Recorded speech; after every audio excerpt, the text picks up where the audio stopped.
Tom Starling, and some of you may remember Tom. He was here. This is his second visit. I look back, it was November of 2023.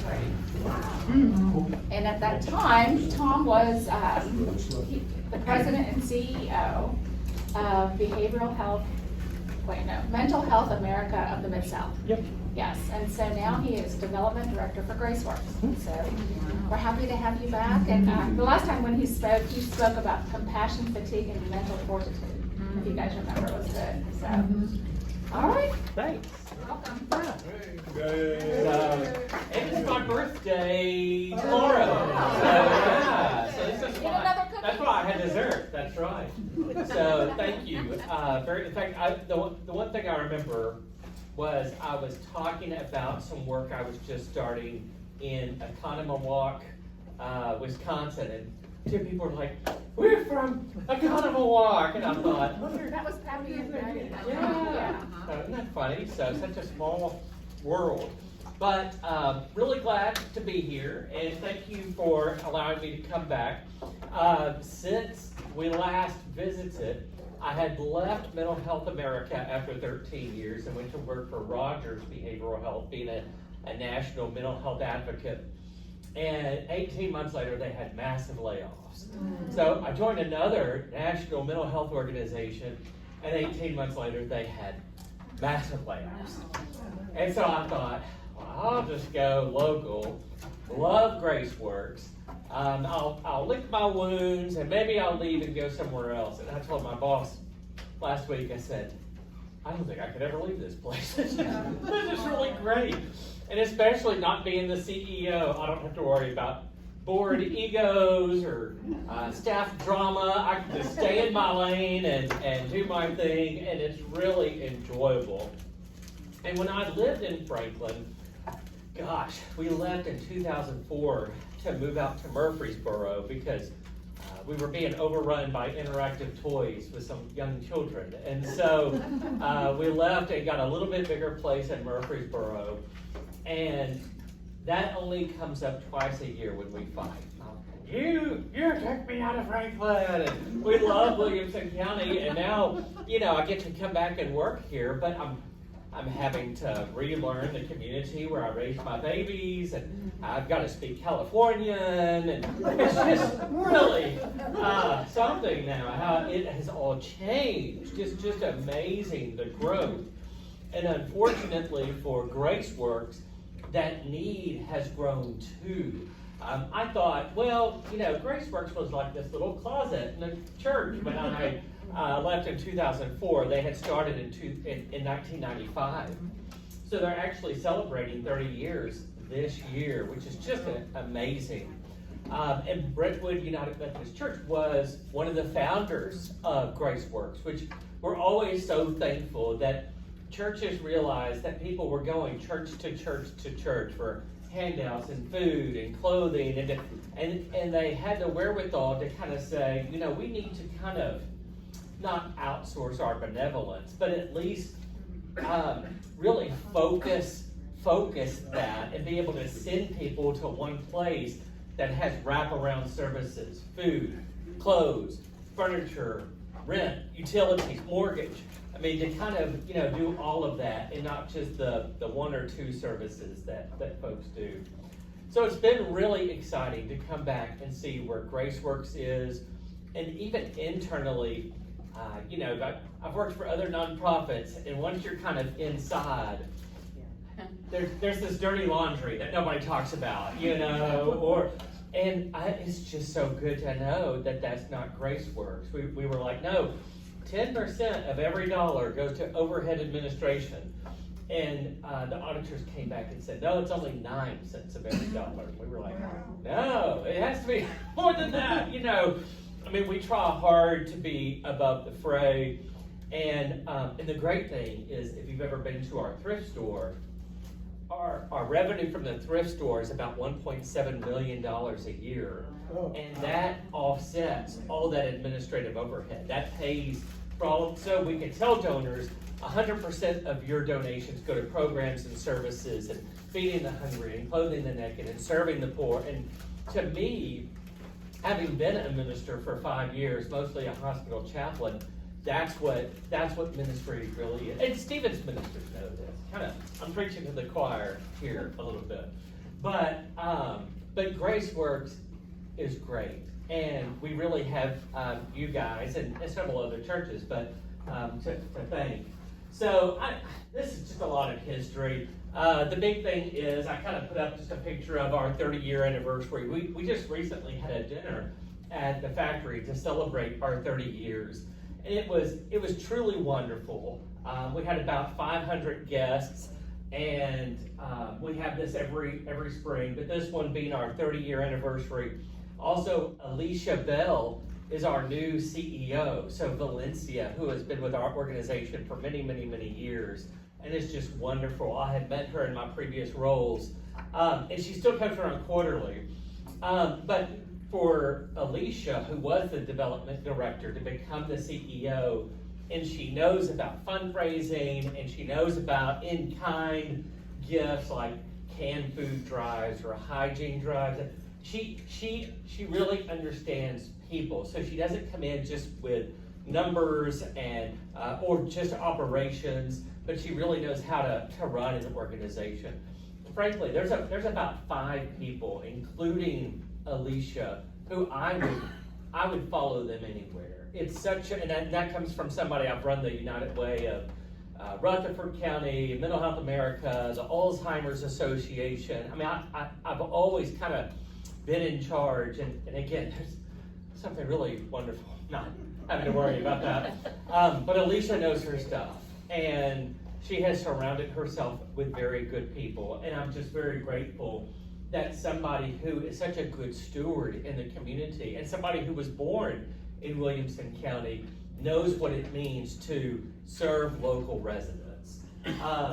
But you know, our mission really has never changed except one little bit. We were founded by churches to serve Williamson County residents. And food became such a need, especially with the increased prices in housing. People were like, I can't afford housing and childcare and, you know, everything else. And so they would first come to us because they're just hungry.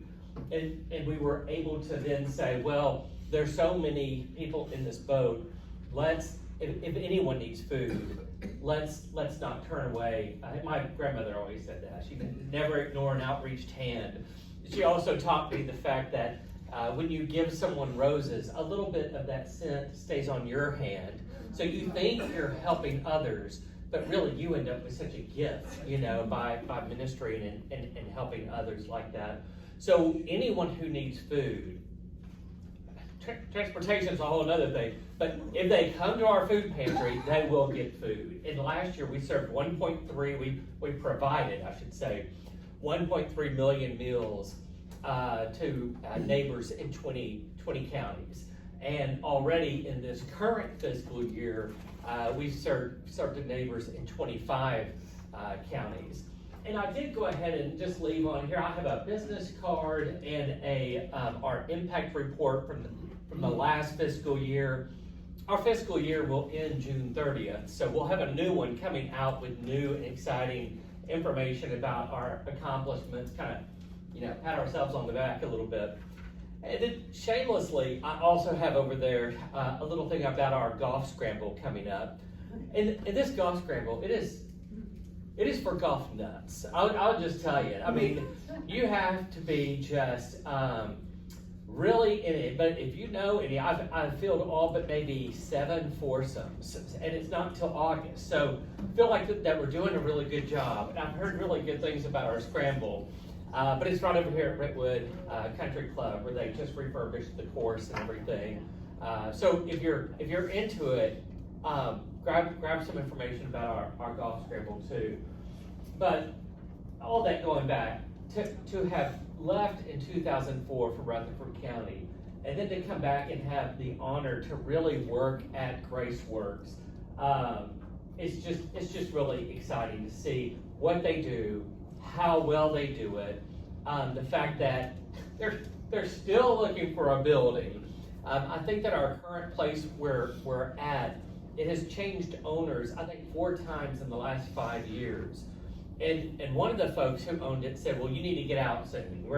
You need to, we're gonna do something else with this property.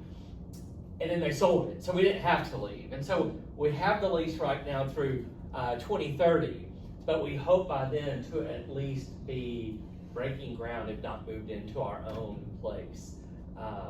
And that's, as God has it, I've gotten 3 jobs this way. I was applying to be our capital campaign fundraiser, you know, kind of a whale hunter. Go out there and find the big money and kill it and drag it home. And they said, well, it's between you and another guy. And the guy they offered it to, I'm like, he is just awesome. He's one of these guys I would follow anywhere. I was like, how could it have been between me and him? Because they offered it to him, and he ends up living on my same block in Murfreesboro in my subdivision. And I was like, he is like way up here. He's run capital campaigns. And they said, well, you both have really good skills. And as we were kind of reorganizing ourselves, we thought, you know, that number 2 guy would fit really good right here. And so I'm just so blessed that opened up. But this is the 3rd time that, you know, you finish number 2, but you have a good attitude, and, you know, they find a position for you. I think half of life is just showing up sometimes, you know, so I feel very good about that and where we're at. This is something that we're just kind of working on. This right here just kind of shows our core values. These are things that, again, very shockingly, these type of core values and mission statements and strategic plans, you do them like every 2 or 3 years, and then they sit up on a shelf and they gather lots and lots of dust. That is not the case at GraceWorks. Our CEO is very transparent. She communicates, probably over communicates to the staff. It's like, okay, you know, we're gonna share this, and it's not for the newspapers or whatever. And it's like everything you would want to know as a staff member, the good, the bad, the ugly. And that type of trust means so much. But our values, I think when it comes to showing dignity, that's probably the number 1 thing that we provide. Not food, not clothes, not paying somebody's utility bills, but the dignity. I was over here at Brentwood Baptist Church. They had a meeting of the Christian Chamber of Commerce. Never heard of it, thought I'd go check it out. And a couple of people came up and they were like, you know, I'm a good person and I just need help and I'm so ashamed to ask for help. And it's like, I totally get it. That is people that we help every day, you know, and you really are just one paycheck away. The day I started, I thought, I'm going to be helping the working poor, you know, or everybody who does not speak English, or I don't know what I thought. And the first person she was a victim of domestic violence.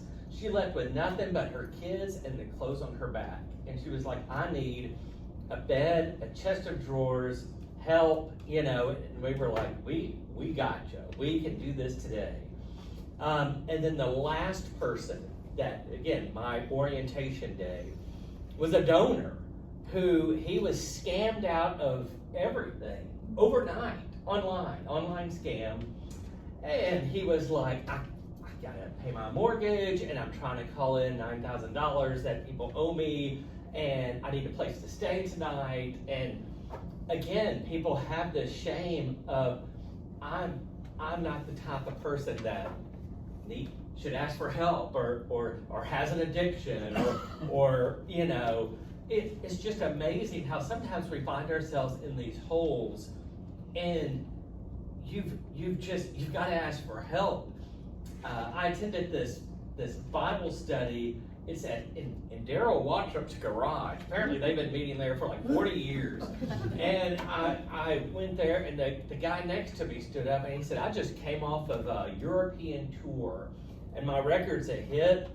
And it's just, I mean, maybe he's just young and stupid, or, I mean, if you're in sales, sometimes sales are really good, and you have money, and then if you go 3 or 4 or 5 months in a row with no sales, you've got to learn to kind of budget for that. And I think him being young and being in music and being on a tour, he just didn't plan ahead. And he's like, guys, I can't pay my rent or utilities, and I need help. And the tour season starts at the end of June, and a network has called me, and there's these opportunities, but I'm in this valley all of a sudden where I can't pay my rent. And I just want to encourage you. Again, another church just said, we don't know what poor looks like. Could you tell us what poor looks like? And I'm like, have you looked at the end of your aisle at church? I mean, we're all that. You can ask your kids. You can, on my street, we're all $20,000 in debt, a slave to our mortgage. I don't know, what it is, but we're all just a paycheck away sometimes. And I just want to encourage you to let people feel no shame, to feel dignity, and to come in and not be looked down upon, and not to think, oh, this is the knights that are going to save us.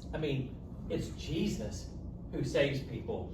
It's the donors who we want the light to shine on the donors. It's not GraceWorks. We're just a tool. We're just an instrument to make you shine, because we all want to feed the hungry, clothe the naked, serve the poor, and do Matthew 25 correctly. So I love the fact that people can shop for their own cultural needs, dietary needs, health needs.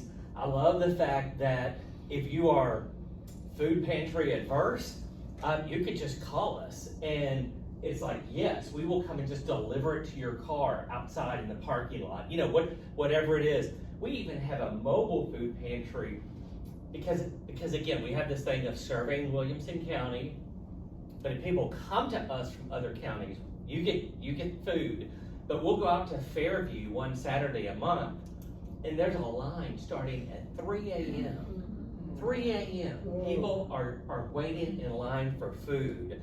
And then after there, we go to a kind of a retirement community as well to deliver food. But we're thinking that's a great way that we can help people in Dixon and Hickman County who really have those food deserts, is to get out there right on the border. We're going to try that, I think, too, kind of in Nolensville, but very, very, very close to that Marshall County line as well.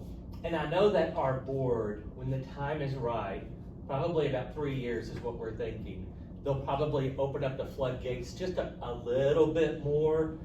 But right now, especially with food, I know that statistic is about 37% of the people we serve food to are Williamson County residents. Our next biggest population is in Davidson County, and our third biggest demographic is Rutherford County. But again, that this exists, and people come to us because our food is fresher, our fruits and vegetables are fresher. We do go out, Second Harvest contracts with us to go out and rescue food at Kroger and Trader Joe's and Sprouts and different places. And but we buy, with most of the food, we end up buying from Second Harvest. Second Harvest is a food bank. We're the food pantry. So that's it. And then we have canned food drives also, which are very, very, very, very, very helpful, especially during the summer. Summer months, already the shelves are just empty, except for emergency food boxes. If people don't make appointments and they just come in and say, I'm hungry, we give them an emergency food box, which is quite smaller.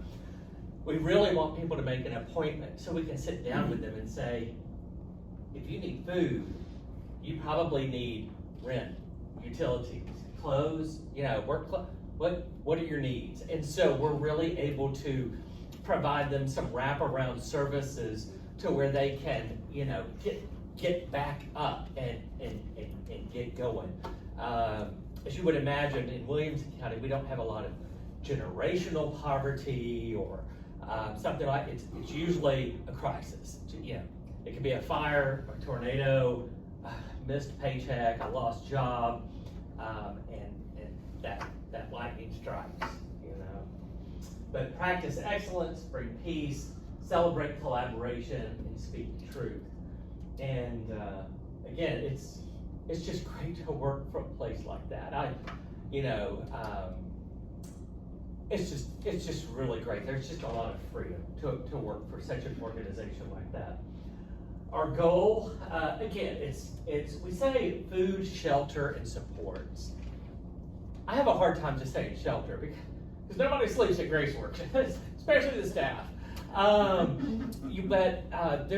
To my knowledge, there's not really a shelter in Williamson County. I think there's the Homeless Alliance, and they have some things to help out, but we basically just help by paying utilities and mortgages. We hope we're preventing eviction. That's what our goal is to prevent eviction. Typically, that's going to be the rent is going to be something like we can give you about $800. That's maybe the max, and that still leaves that person maybe to raise another $400 or $500 on their own. Fortunately, we know that there's certain partners like Brentwood United Methodist Church who can help them out a little bit if they don't have a job or don't have that emergency fund. But it's not our goal to say, well, sure, we'll pay your entire rent and then you'll be back exactly where you are right now. We really want to help them turn around and give them a little bit of a copay or a little skin in the game, as it were. So it's not really food, shelter, and supports as much as it is maybe food, clothing, furniture, utilities, rent, even mortgages. And then there's one program that we always forget about, but I just love it. And it's called Our Little Angels, but we may only use it about 15 or 18 times a year, but it's for new moms that really just need a car seat, bottles, baby wipes, diapers. I mean, it's kind of like a starter kit. There was this one woman who came up to our CEO who had just had her second child, and she had just been back that week from maternity leave. And our CEO steps out, and she says to this woman, well, that is the tiniest baby. How old is your baby? And she said, well, I'm actually just leaving the hospital and going home. And they're like, you're driving yourself? Like, who let you out of the hospital? So she said, yeah, and she had a little carry, and she was like, is that your car seat? She said, yeah, this is our car seat. And it's hard enough when you have family in town and the latest gear. It is hard enough those first 3 months. But to be on your own and to have nothing, that's just unacceptable. So to be able to give new moms and infants, again, a new car seat and bottles and things like that is so important for us. So we love being able to do that. We need more referrals to that program, frankly. And then, can I just ask, how many of you have been to our thrift store? Okay, it's great. Yeah. Like, it is really great. It was actually, we just won the Sizzler Award for Best Merchant in Williamson County and Best Women's Boutique in Williamson County. So for us to we beat Lizard Thicket, we beat all the shops in the Galleria. It's kind of like, let me straighten this, polish it up a little bit.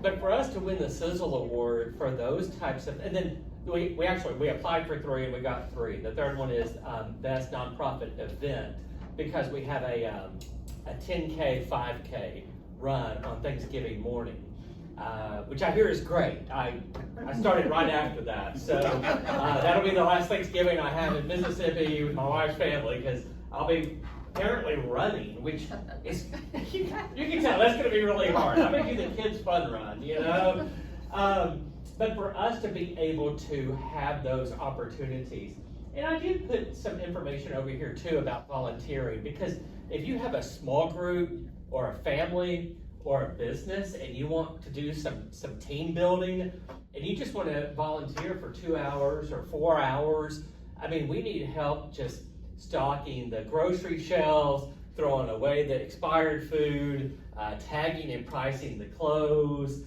putting things out into the boutique and into the thrift store. So there's a lot of things to do. Some of it's sitting, some of it's standing. I can tell you the hotter jobs that don't have air conditioning near there, so you don't want those jobs. It gets really hot in the summer back there. But to also instill volunteerism and a work ethic is really good too. And we even work with recovery court and people who are mandated to do volunteer hours. So that's a great place for them too to find Christ because of our commitment. So yeah, just to get food. The pounds of food I didn't even know about, 1 million pounds. I just always say 1.3 million meals provided last year. And the way that we do provide meals, it's really 3 ways. We do have the food pantry, which is wonderful. And then we have the mobile food pantry, which I mentioned. We go out once a month, and that's a $3,000 investment. I'm starting to talk to companies about, hey, that could be something you could sponsor one Saturday morning per month. And then the other thing that we do is we have an assembly line and we put together these F.U.E.L bags for kiddos who are on free or reduced lunch. And without us stealthily putting the food in their backpacks, again, just to have dignity, but to put that in there, they otherwise would not have food for those weekends or holidays. So that's something that we also do. And that's just a great volunteer opportunity too, is to be part of that assembly line. I wish I could blow up this picture right here. This is how much food you get when you make an appointment and say, I need food. It would cost me about $450 to $475 for all of this food, just the meat, the vegetables, the fruits, everything. It actually costs us at GraceWorks $44. I'm supposed to say 50, but I guess there's labor involved or something. But truthfully, my whole goal, if you've never given to GraceWorks, I tell people, can't you just start with a cart? That if you start with a cart and just do $44 a month, that feeds an average family enough meals for 12 to 14 days. And you look at this, just soups and beans and rice and everything else. But to be able to feed a family for 12 to 14 days, it's hard to pack this into a small car. I'll just tell you, it's huge. This is 2 tables that we put together. We had this displayed at our annual dinner to let people see what we do. And I was just astounded by it. And again, when you come in and shop, you're designated as a medium family or a large family. And so, a small family gets 2 cans of tuna, and a medium gets 4, and a large gets 6. But we make it to where, again, you can pick it all out. And we're just going to make sure, nobody comes in and just takes, too much because of the other people that have needs. But it's an enormous amount of food. So start with a cart is what I tell every day. And you'd be really surprised. We have very few recurring donors. I don't know if GraceWorks just has never done that until recently. I just started 6 months ago, so I'm just really amazed that there's not like people doing $5 a month or $44 a month or something like that. That was always my trick when I did fundraising. I tell people, can't you give $1,000? And they're like, no, are you crazy? And I'd say, well, could you just give $100 a month? And they're like, well, yeah, I could do that for a year. And I'm like, that's $1,200, So that was, but you gotta, I tell people too, if you and 2 friends give $28 a month, that's $1,000. And it's like, oh, that's so doable. You just start thinking of, what you're paying for coffee or streaming or for a week of groceries. And it's so much less to help other people for a 2-week period. The shelter, I mentioned, people's bills. Now, we don't pay people's Wi-Fi or their smartphone or anything like that. But definitely, electricity, gas. You could come in and ask for help 3 times in 1 year, but it's a max of $500 for utilities. So we have had people come this winter and they were like, I need help paying my bills. And they were like, well, yeah, we can give you, up to $500. And they're like, no, I know this summer's gonna be hot and I'm living paycheck to paycheck. If you can help me with half, that way I can ask for maybe the other $250 this summer. And so I don't view that as them working the system as much as they know their means and they're trying hard, and I just applaud that.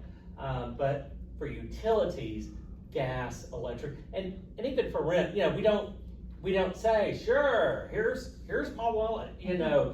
No, they don't get money direct. We pay it to their landlord. We are vetted by Middle Tennessee Electric and Atmos Energy, and so they know that when we pick up the phone and say, we have vetted this person, could you reduce or eliminate this portion of their bill, then it's done. So it's not like we're giving somebody cash and anything like that. So we're hopefully smart about it. And then supports. Again, I mentioned our little angels. I mentioned the furniture. We used to do something, I think, with gas and transportation, but if somebody needs transportation, which a lot of people do, we have a couple of deals worked out with some auto mechanics to kind of, help them out. We even had a woman who was a victim of domestic violence, and she left her husband, and she was like, I've got to fix my toilet. And she started working on it. And she's like, well, I think now I could actually fix my dishwasher. And she started doing that. And so this January, she opened up her own plumbing company. I love it. Woman-owned plumbing company. And she is just thriving. She said, I'm probably not supposed to tell people this, but I actually worked on the plumbing in Michael W. Smith's house and Stephen Curtis Chapman's house. And I'm like, good for you, but again, she's just one who has experienced a need and has come to us and said, I don't want anyone to go through this again. I want to be a resource for GraceWorks to help out. So really wonderful. And then shelter, I kind of, mentioned too, just our paying utilities. Whoops. Oh, okay. I don't know if this will play, and I don't know if you can even hear it if it does, but we will see. My life was actually fabulous. Had a family, a husband that I loved and adored, had 2 children, financially secure. Wonderful. Couldn't ask for a better life. My oldest daughter was 15. She was a sophomore in high school, and she asked me if she could go get an ice cream cone. She wasn't allowed to date. She was too much shy of being 16, but going downtown to get an ice cream cone with the young man that she went to football homecoming with wasn't a date. Just go get an ice cream cone and come right back home. It was sort of a stormy night. Wind was blowing. They missed the front entrance to my subdivision, got on a road neither one of them were familiar with. Both kids had their seatbelt on. Ran the stop sign, 1/8 of a mile from my house, and a semi hit them in my daughter's side, and she never made it out of the car. And in a split second, from having the world by the tail, I lost everything. I was on my knees with my face in the mud. There's no word to describe the anger. I was in shock, probably had a mental breakdown. My husband filed for divorce 3 months later. Money went out the door. I couldn't even tell you where it went, but the vultures came in and got it. My soul had been shattered in 1,000,002 pieces, and that's not easy to come back from.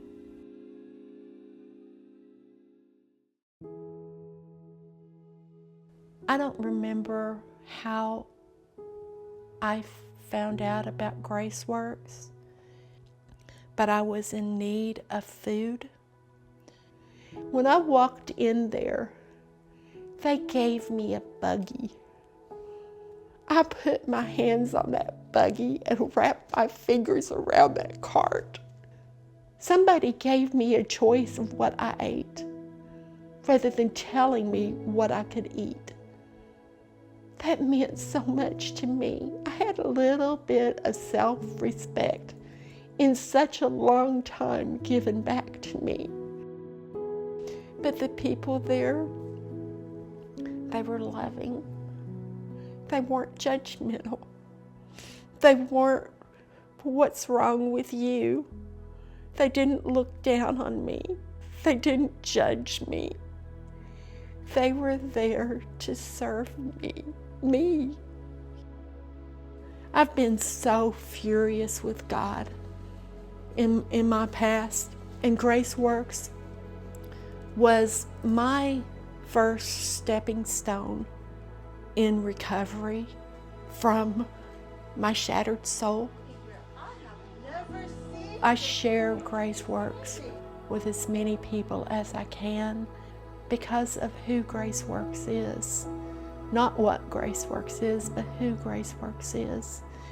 I know people that are there will love them, will give them hope, will make them feel better, will enrich them. It's not the physical things and the physical food that they take away, but the enrichment of the soul that they receive. GraceWorks is love in action. It's God in action.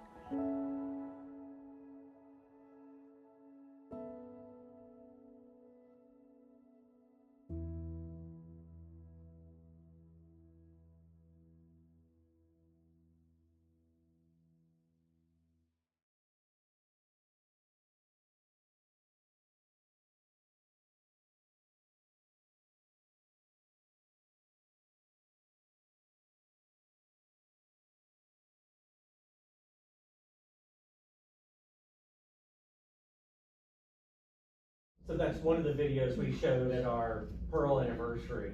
I don't know if you noticed the flowers, but not only does Trader Joe's come to volunteer, and Trader Joe's helps us to rescue food that they're taking off the shelves, but they will take all of their flowers as well and give to us on a regular basis, just to add to that dignity and experience that people need. So I could go on and on. I mean, we have our challenges. Right now we're experiencing such growth pains. We had one guy behind a shower curtain, and the fire marshal was like, you can't have people their office can't be behind a shower curtain.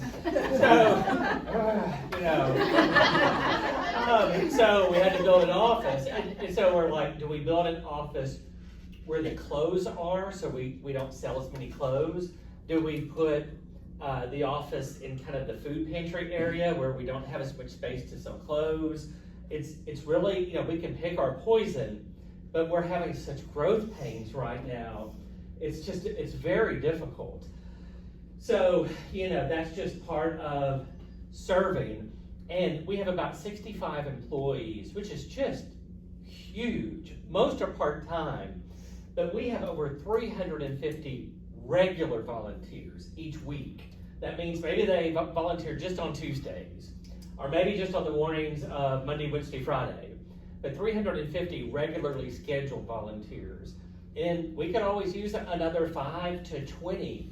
Again, if your business, church, small group, family, anybody wants to come and participate.